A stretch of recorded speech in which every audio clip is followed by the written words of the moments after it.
ഈ മുട്ടകളെല്ലാമേ വീട്ടിൽ കൊണ്ടുവന്ന് അച്ഛനും അമ്മയുടെ കയ്യിലൊന്നും കൊടുത്തേക്കണേ പൊട്ടിക്കാതെ. അവരെ ഇങ്ങോട്ട് വിളിപ്പിക്കുന്നുണ്ട് ഞാൻ കേട്ടോ. ഈ മുട്ട കിട്ടിയവന്മാരുടെ എല്ലാ അച്ഛൻ്റെ അമ്മയും എല്ലാം ഞാൻ വിളിപ്പിക്കുന്നുണ്ട്.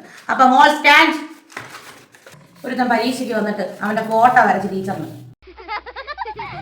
എന്തിനാണ് എനിക്ക് ഒന്നും നിനക്ക് എഴുതി വെക്കാനില്ലായിരുന്നോ? ബൈ വിജയ്.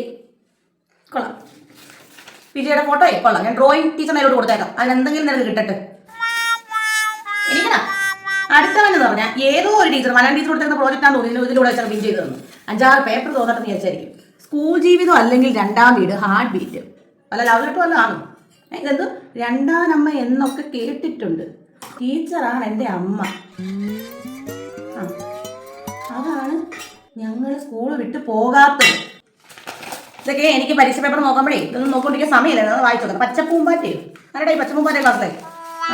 എനിക്ക് എല്ലാം ഓരോന്നും ഞാൻ തരാം. മാർക്ക് പറഞ്ഞ് ഞാൻ തരാം. Very good. ലക്ഷ്മി ഇപ്പോഴും 50 തന്നെ മേടിച്ചിട്ടുണ്ട് കേട്ടോ. തരാമേ. മൊത്തത്തിൽ ഒന്ന് നോക്കട്ടെ. അതിനകത്ത് മുട്ട കിട്ടിയവന്മാർക്ക് ആദ്യം ഒന്ന്. കിരണിനും 50 കിട്ടിയിട്ടുണ്ട്. Very good. എല്ലാവരും ക്ലാപ്പ് കൊടുക്കും. നല്ല സമയം. കരണ്ട് പോയി എന്നാലും എനിക്ക് കാണിക്കലൊന്നും ഞാൻ വിചാരിക്കണ്ട. നമ്മുടെ പരീക്ഷ മാത്സിന്റെ പരീക്ഷ ഒന്ന് മഴയായിരുന്നല്ലോ. അപ്പോൾ ഒരുത്തനങ്ങ് കവിത വന്നു. മലയാളം കവിത അങ്ങ് എഴുതി വെച്ചു. മാനത്തോ മഴ പൊഴിയുന്നു, മാനത്തോ മഴ പൊഴിയുന്നു, ആകാശതിൽ കുളിർ അണിയുന്നു, പക്ഷികളെല്ലാം പാടിടാന്നു.